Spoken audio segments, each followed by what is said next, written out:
Okay, are we live? Let's see. There we go. Perfect. Good afternoon or good morning. What's up, everybody? Just wanted to tap in. Of course, these people start mowing the lawn right when I go live. I have this murder for hire story that I wanted to go over just to get the day started. But before we do that, I want to show you guys something else. Give people a minute to join. There was this helicopter incident apparently in New York that they had to make an emergency landing, hard emergency landing in Queens, New York baseball field. Even the helicopters having issues now. Trump did it. It's Trump. Show you this right here. Emergency hard landing. What's up? Good afternoon. We're live. We are live. Let me show you something else before we get to the main story. And I expect that I'll be back later today too. This is just to start the day off. Some video. No audio. Oh, there's the helicopter. Damn, that should landed in a baseball field. Oh! ABC 7 New York. What's going on? Oh, no.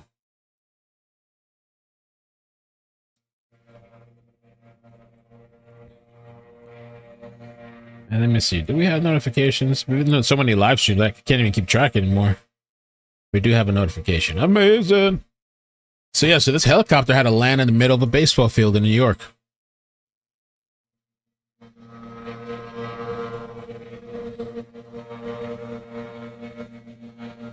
What's up? What's up, everybody? I guess no audio for these videos. That's wild.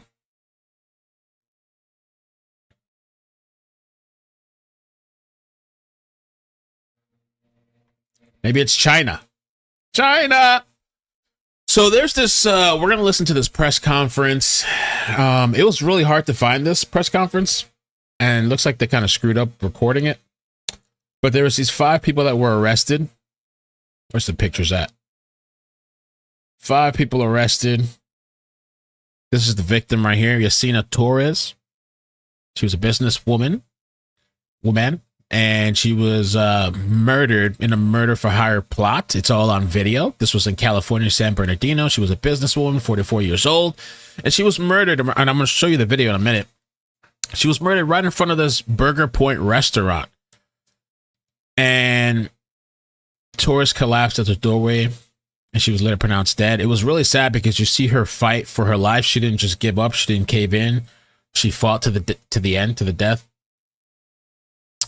The vehicle was found later abandoned in a Walmart parking lot in the east side of town. There's surveillance footage. These are the men right here that were arrested in connection. And I know this is not going to be surprising to probably anybody in the chat, but the husband is the person that's suspected in this to pay these people in this murder for hire plot. They were going through a divorce, a contentious divorce, apparently.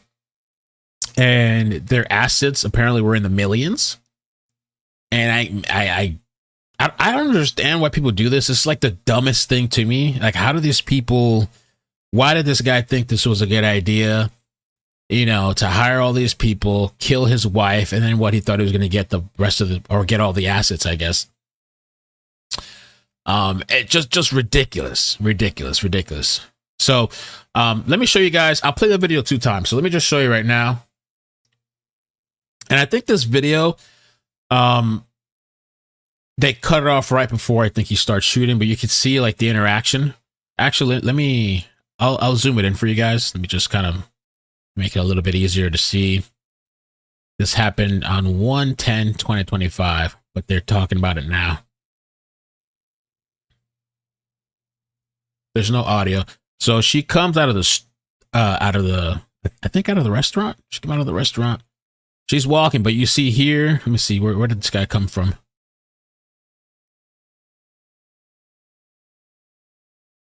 Oh, was it this guy here? Let me see. Oh, the car that pulls up. The car pulls up. Damn, so the car pulls up. They're watching. Let me see how they came far. So you can see, okay, she's inside of this place. And if you look at the top left-hand side, they were just waiting, parked over here, waiting for her to come out. As soon as she starts coming out, the car starts pulling up. And I guess this person here, he's just a regular person, I guess. One person gets off on the passenger side. He comes up to her. I don't know what the interaction was. Maybe some words were exchanged. This guy's kind of looking to see, like, what the hell's going on. Maybe he wanted her to come with him. Maybe she refused. Maybe he didn't want to have to do this right there on the spot. Pulls out his gun. Looks like he has a silencer. He starts shooting. And she, credit to her. This is really, really sad, disgusting, really unfortunate. These cowards, and so she fights back, even while this guy's shooting, and tries maybe to take the gun or try to whatever. He has her purse too. They're in a scuffle. The car starts driving away. As you notice, the car starts like leaving the guy there. She's actually fighting with the gun, and it almost looked like, this is so crazy, this guy was about to help. But what happened was, oh my God, this is so crazy. So he was about to help. This is so unfortunate because she could have survived this. She could have potentially survived. Brave woman, a bunch of coward pussies, these guys, creeping up on her like that, hiding in the corner and pulling up with a silencer. And she's fighting. Some people will probably cower. Some people probably, I don't know. It's too bad she couldn't get a hold of the gun. She did she was holding it. And this guy was going to help her. But at that moment, he had got control of the gun. He starts pointing it, so he runs too, understandably so. And this guy, look at the guy over here kneeling down. It's too bad nobody else had a gun because they could have popped this motherfucker. Sorry for the cursing. I'm just frustrated seeing this. And like, look at this guy. So she's hiding behind the car. You can see her through the window here, through the windshield. And he's kind of like waiting to see where she comes from. He doesn't know where she's at. There's this car right here in the back here. See, this is looks maybe like a Dunkin' Donuts or a donut store. And you see this pickup truck in the back. I wonder if this person's kind of seeing what's going on. I kind of wish she would have ran off, but I'm sure she's thinking maybe this guy's going to shoot her in the back. I wish she would have ran off towards the truck or somewhere else. And she's there just kind of hiding, smart. But he ends up pushing up on her. I think he maybe shoots her. She's running again. This is crazy. And then she runs off towards the restaurant where then he starts shooting and then she falls apparently right in front of the restaurant and dies. Crazy. Crazy. For the people that are joining later, I'll show it one more time after. But so this is the victim here. Yesenia Torres, 44 years old, and her husband, idiot, Arnaldo Ruelas, 54. They say that authorities quickly identified the primary suspects within 4 hours. 4 hours. Like, these people, like, as the shooter and Arnaldo Ruelas, 54, the alleged getaway driver, a key break came when the citizen provided a license plate. That's what it did. They did, in the description, allowing the detectives to track the suspect's movements. Vehicle was later found abandoned in a Walmart. And these are the people right here. I think her husband is the guy Sergio. I'll confirm that. It looks like Sergio. Just look at this. All these men, idiots, with all these guns and shit. Let's take a look at the press conference. Here it is. Small measure of closure to the family and all those impacted by this. This homicide took place on January 10th, 2025 at the Burger Point restaurant at 444 West Mill Street. This brazen attack happened in broad daylight in full view of patrons and employees who were working at the restaurant. Our investigators immediately assumed the case and worked tirelessly and quickly developed leads that ultimately identified and led to the apprehension of the suspects who orchestrated this murder. I want to publicly commend the team for their outstanding work in this case. However, I want to make it known that this is not an anomaly. Our homicide team has an 80% clearance rate, which is far significantly higher than the national average, meaning that if you commit a murder in the city of San Bernardino, there's an 80% chance that you will be hunted down and you will be brought to justice. It's also critically important to inform our community that this was an isolated incident. I understand full well that when incidents like this occur, it brings a lot of fear and concern for personal safety. But there was never a general threat to the community, as we learned very quickly that these criminals targeted this victim in a murder for hire scheme that was stemming from a contentious divorce from one of the suspects, Sergio Reveles. I want to also quickly thank our partner agencies who assisted us with this investigation: the San Bernardino County Sheriff's Department, the Riverside Sheriff's Department, the California Highway Patrol, the FBI, and the Bakersfield Police Department Violent Criminal Apprehension Team. Now I'm going to invite Detective Dominic Martinez up to discuss some more details of the case. Crazy people do for money, right? Yeah. I wonder how long they were married too. I wonder if there's some information about that we can find out. What people will do, they'll, kill for money, murder, and all these people plotting together, watching her moves and following her everywhere she goes. Apparently their assets are worth in the millions.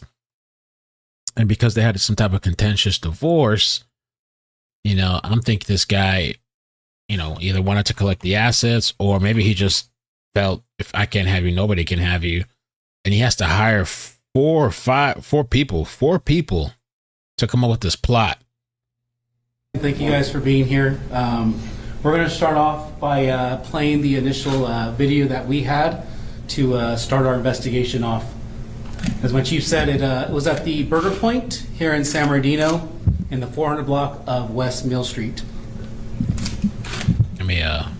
So you'll see up in the left corner there, the television, is the suspect vehicle. This is our victim walking out to her vehicle, the Mercedes SUV. That's our suspect vehicle coming up. The front passenger is going to exit the vehicle, later identified as Gerardo Llamas.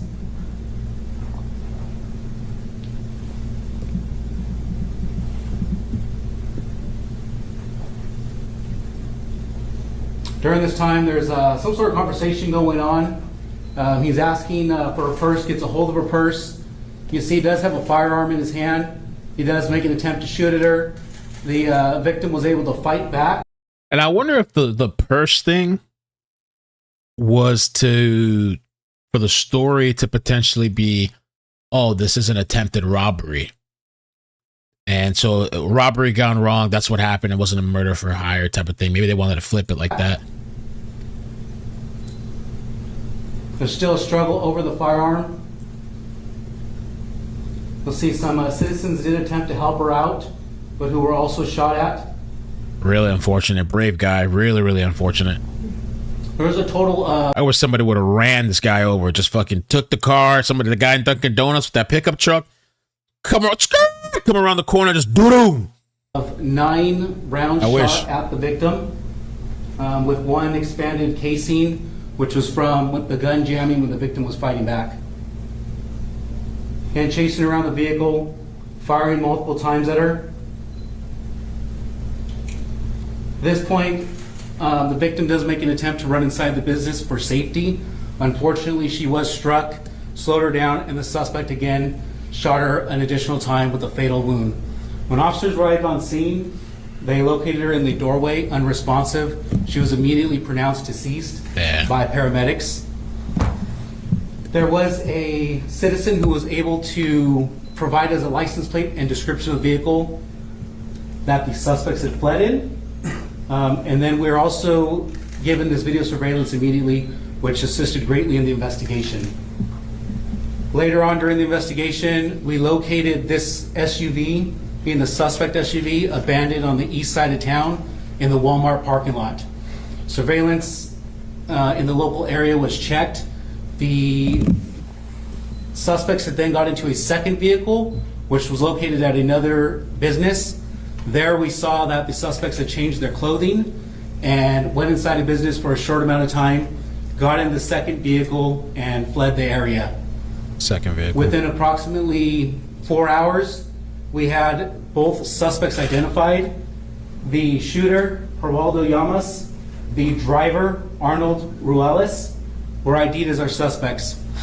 The very next morning, we had our surveillance team with the Inland Regional Apprehension Team, part of the FBI, conduct surveillance on Llamas in Bakersfield, California, and then also conduct surveillance on Mr. Arnaldo Ruelas in Los Angeles, California. We recovered the initial vehicle that they had fled in, the SUV. In that vehicle, there was evidence leading us to additional suspects and evidence with the case. So approximately a week later, Thursday, I believe the 16th of January, we obtained arrest warrants for Llamas and Ruelas. Teams with the Bakersfield and FBI teams served warrants at the Bakersfield residence, and then teams with our undercover local agencies served warrants at Ruelas' residence. So there was always one thing that we had always asked ourselves, like, what's the link between the victim and our two suspects? Just always something that was in the back of our minds.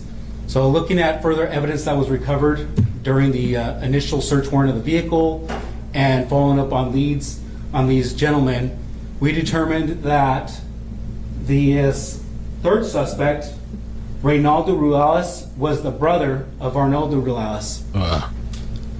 I was able to then determine that Mr. Reynaldo had worked for a Juan Perez at a local pallet company in the city of San Bernardino.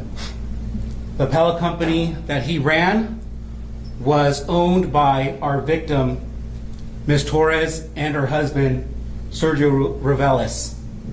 So there's the link that we found between all of our subjects. A search warrant then was authorized for Reynaldo's residence, and a large amount of U.S. currency was located in his house, along with a large amount of U.S. currency at Mr. Arnaldo's residence.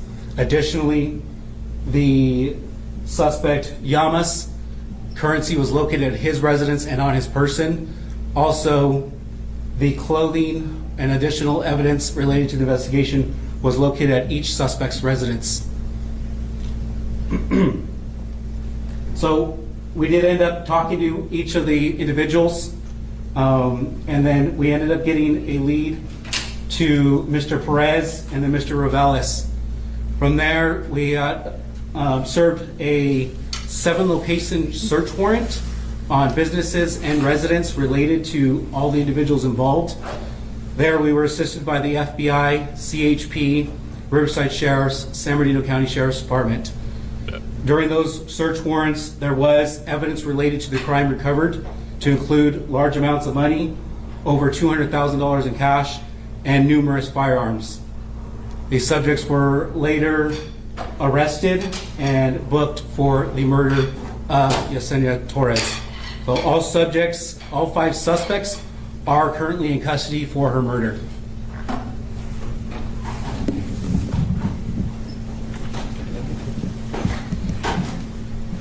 Next up to speak about the case is going to be San Bernardino County District Attorney Jason Anderson.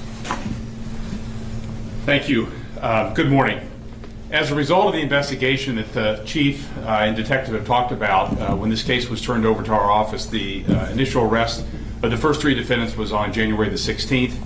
We filed the case on the 21st of January as to the first 3, the shooter and the 2 getaway drivers. And when we filed that case, we filed special circumstances related to those 3 individuals. That's currently where it stands.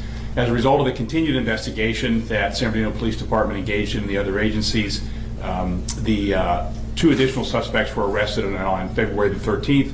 We also filed murder charges against the business partner, Mr. Perez, and the husband, and also alleged 3 special circumstances that relates to all 5 defendants.